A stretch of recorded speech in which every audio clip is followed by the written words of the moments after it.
You ready? Yes. Well, we have just been through an electoral process here at Africa Hall, where leaders of the African continent have gathered today to elect a new leader who is going to take over from the outgoing leader. I had offered myself as a candidate, and over the last few months I've run around the continent talking to leadership of the continent, canvassing for their votes. Today they have expressed themselves, and as it is now, we did not succeed.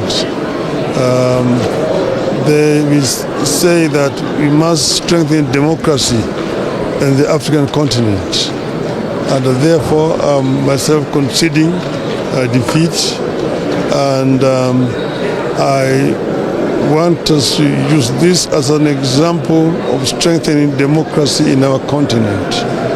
I therefore want to wish my competitor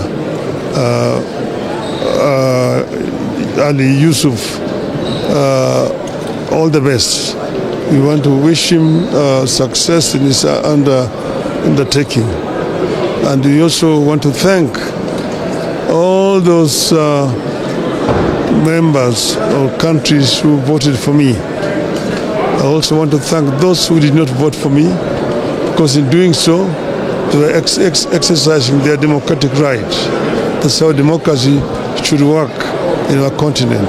We should strengthen it. So I'm very grateful for the exercise here today. I thank the people. I thank the people of Africa. And to say, Viva l'Afrique libre. Thank you.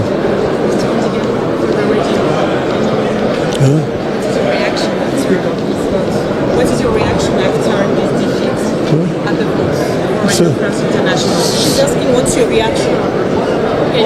For radio. Yes, for the radio.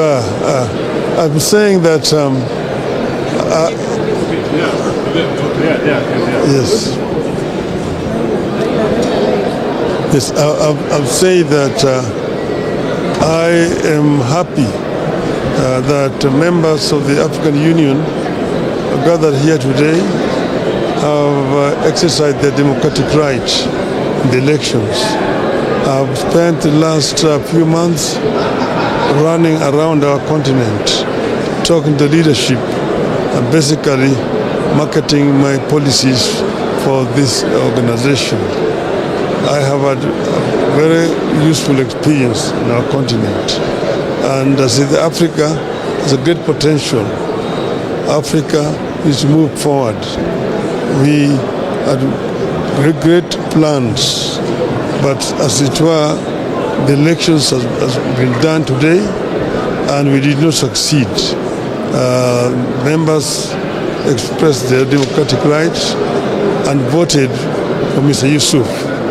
So I'm saying I accept the outcome of the vote and congratulate Mr. Yusuf for his victory today, and wish him well in steering this movement forward.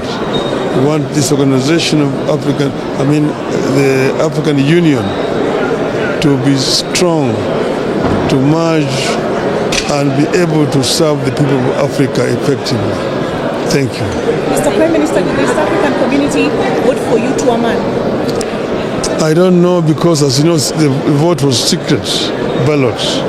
So you don't know who voted and who voted against you.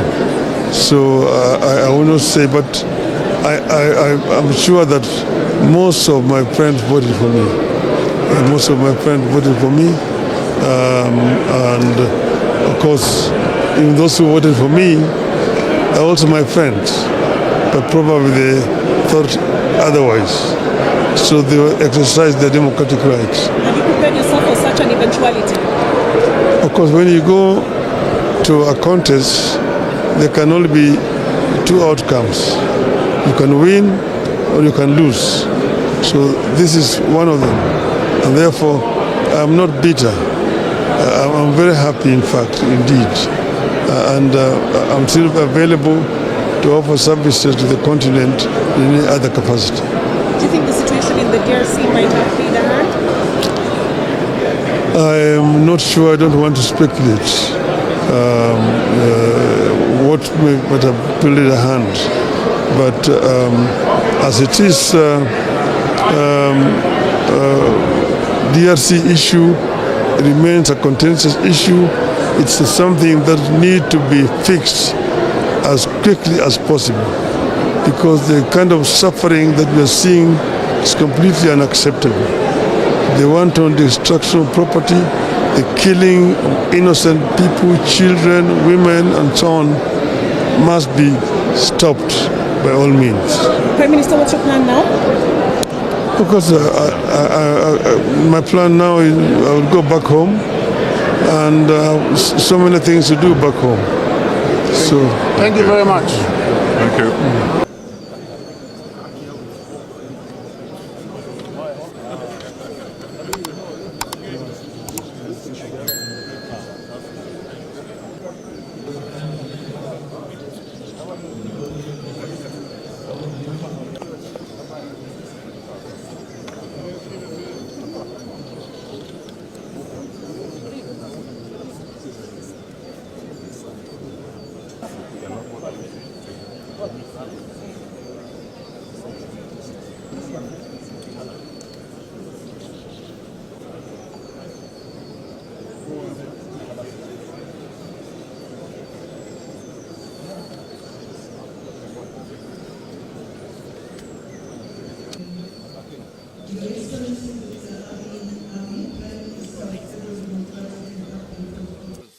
Of the Permanent Representatives Committee, Your Excellency of the Afri-Exim Bank, Your Excellency Dr. Sidi Wildeta, President of the Arab Bank for Economic Development in Africa, BADIA, معالي الشيخ شخبوط نهيان آل نهيان وزير الدولة بدولة الإمارات العربية المتحدة.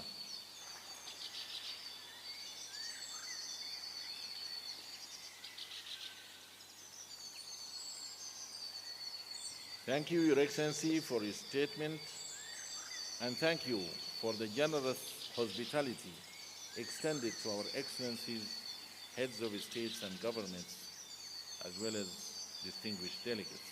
Thank you. And now allow me to invite with great honor and pleasure This necessary progressive nature to be deployed over the long term. It is a requirement for the perpetual adaptation of the structures of our union to the developments that characterize the world. I would like to thank Presidents Paul Kagame and President William Ruto for their remarkable efforts to move this reform forward. Mr. Chairman, Excellencies, ladies and gentlemen, an assessment of the first 10-year implementation plan of Agenda 2063 covering the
be in charge of helping to secure the destiny and stability of the planet?